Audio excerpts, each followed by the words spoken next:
As we transition now to talking about gases, it's time for us to start thinking about pressure. Pressure is one of our most common units for talking about gases, and when we look at how it is defined, pressure as a general concept is defined as the force applied by something over the area over which it is being applied.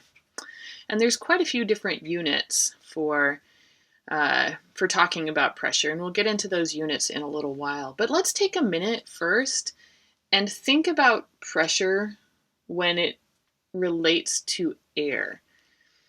So if you think about pressure in general, you might think about pushing your hands together or pushing your hand against a table. And you are applying the force against your other hand or against that table, and the area of your hand or the area that you're pressing on the table, that's going to affect the amount of pressure that's happening. So you can think about pressure in general and look at the fact that if I have force and it's this much force, if I am applying this force to a big area, like a table, then its pressure is one number, so the area is big. So if I need to make these boxes look about the same. If I instead have this same amount of force and it's being applied onto a small area, the pressure is going to be a little bit different.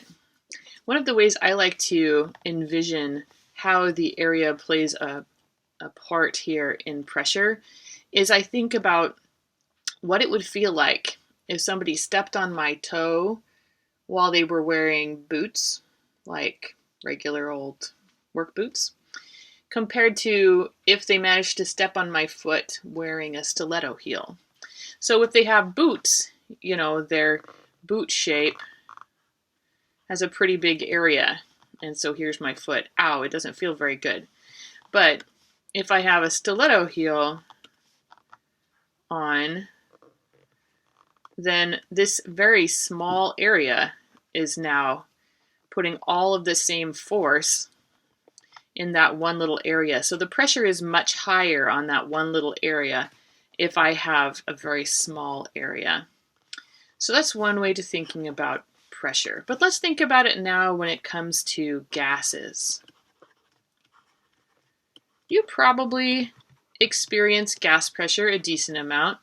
You may have to fill the air in your tires from time to time, or at least check and make sure the pressure is okay.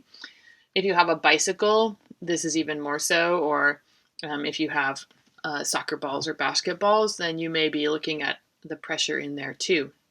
So if you have an enclosed container like a ball, then the air particles are applying force to the area of the ball. It would be the surface area, right, of the inside of this ball.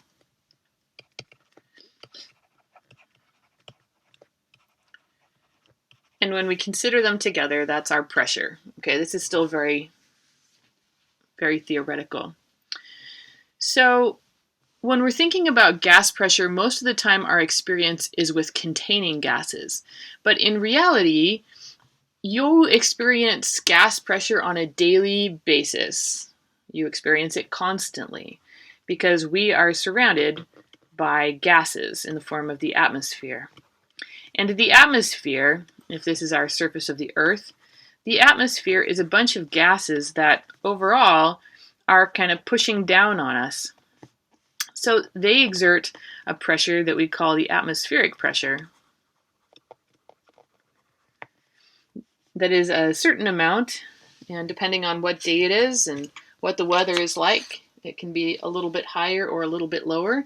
It also depends on where you are. So if you live in Olympia, Olympia is approximately at sea level. So we would call that an elevation of 0. A little bit higher on campus, of course. Especially if you go up to Old Main. So our air pressure here is usually approximately 1 atmosphere. And atmospheres are a specific unit of pressure. And of course, it's a pretty convenient pressure unit, right? Because whatever our sort of standard atmospheric pressure is, that's how 1 atmosphere is defined. So most of the time, our pressure is pretty close to 1 atmosphere in Olympia. But if you go up to a high place, like if you go up to Mount Rainier,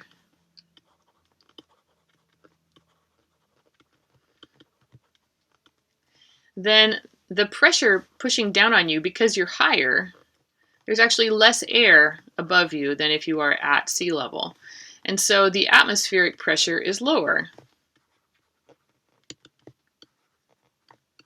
And there's lots and lots of different effects of being in lower atmosphere.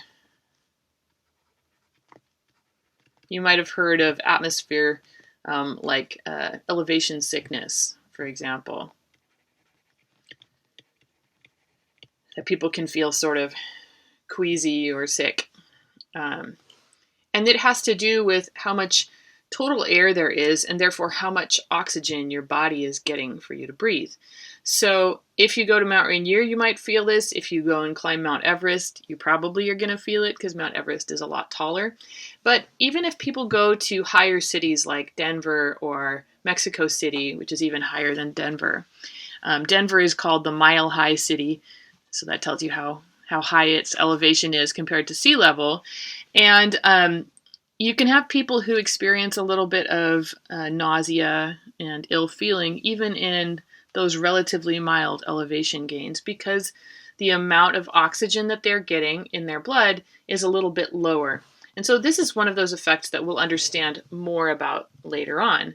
But it's worth just kind of mentioning because these are ways that the pressure units and air pressure can be kind of familiar to us. So let's get back to our unit question. I already mentioned one unit, that we have atmospheres as a very common unit that we talk about here. But it turns out that our SI unit for pressure is actually one called Pascal. So the Pascal, or PA, I guess we don't actually capitalize it. It's named after a guy. But when we talk about the unit, we don't capitalize it unless we are using the abbreviation. So this is the SI unit. It's actually a very small unit. So we don't actually use pascals very often.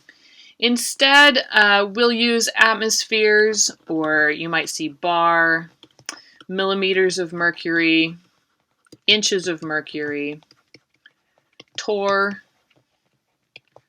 kilopascals, pounds per square inch. These are probably some of the most common ones. And they all, of course, have unit conversions. So let's go ahead and take a quick look at some of those unit conversions and how they relate to each other. This is table 5.2 from the book, and you can see that it relates all of the other units that it includes just to atmospheres. So let's play around with this a little bit, just to do some unit conversions. So depending on where you are and what day it is, the atmospheric pressure can vary quite a bit, but I mean, relatively speaking. So I went ahead and looked up what the atmospheric pressure in my area was, and it was reported as 30.19 inches of mercury. The interesting thing about inches of mercury and millimeters of mercury is that this is actually a physical measurement of mercury. So you have what's called a manometer, and it's a tube. And I mean, there's a lot of different shapes of the tube, right? It's a tube that contains some mercury. And you have this little bucket of mercury down here. And then, just like a straw, this is open at the end and closed on the top. And so, well, a straw is not like that. But Depending on how much the air pressure pushes down on here, the level of the mercury will rise. And so inches of mercury just means that I am measuring this height in inches. And millimeters of mercury just means that I'm measuring it in millimeters. So we can do our unit conversion between inches of mercury and millimeters of mercury exactly the same way that we would convert between inches and millimeters. So let's remember how to do unit conversions here by doing inches of mercury to millimeters. So you should hopefully remember that 1 inch is 2.54 centimeters. And of course, that 1 centimeter has 10 millimeters in it. So if you do this calculation, you'll find 766.8 millimeters of mercury. So let's kind of take a look at the millimeters of mercury here. You can see that 1 atmosphere is equal to 760 millimeters of mercury. So go ahead and take a minute here and convert this now into atmospheres.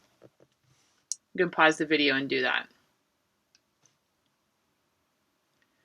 So if you do that, this 766.8 millimeters of mercury divided by 760.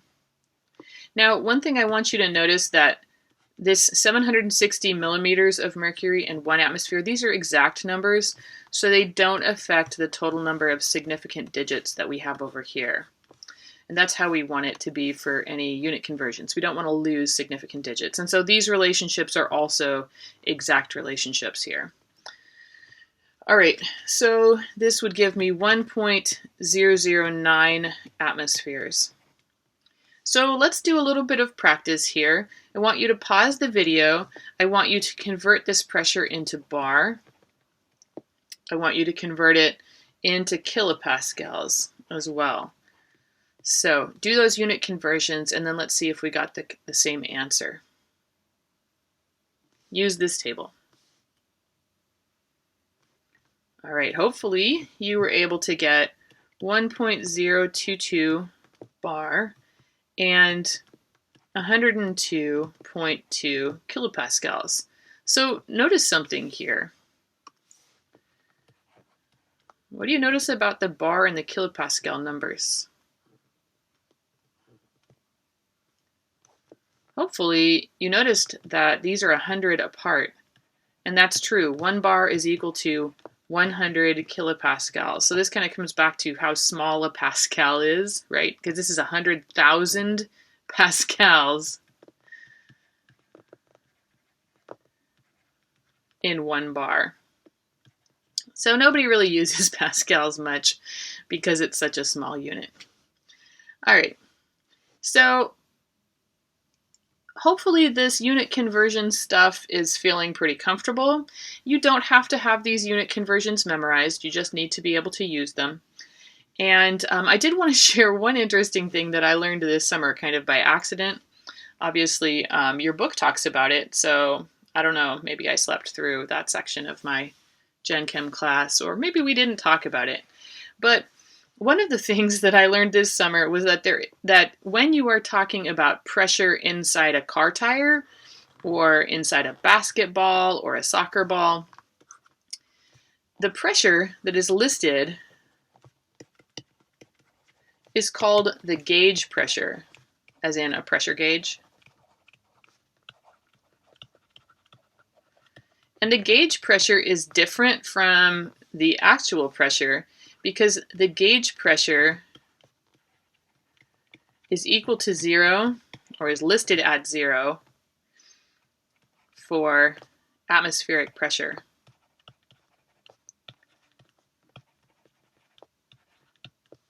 So this happened, I was doing a problem with some students, and the problem listed the pressure inside a basketball as 8.5 psi. And, I went along with that. PSI is pounds per square inch.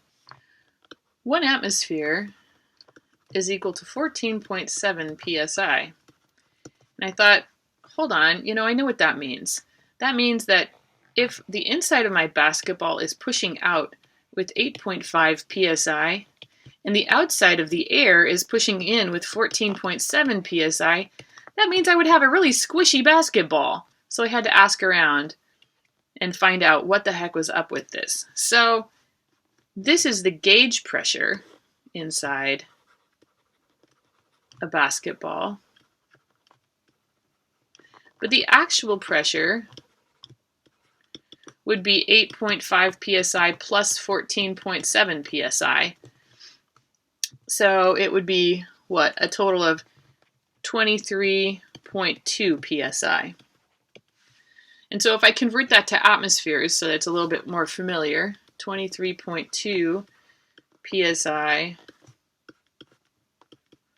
14.7 psi in 1 atmosphere, I get 1.58 atmospheres. And that makes a lot more sense. So this is the actual amount of pressure, which is going to relate then to the actual amount of gas that's inside this basketball. And that there is more gas inside the basketball than just, the normal concentration of gas that we have in the atmosphere. So I'm going to leave this video here, mainly looking at some introducing of units, doing a little bit of unit conversion, and then in the next one we'll actually look at some gas behavior.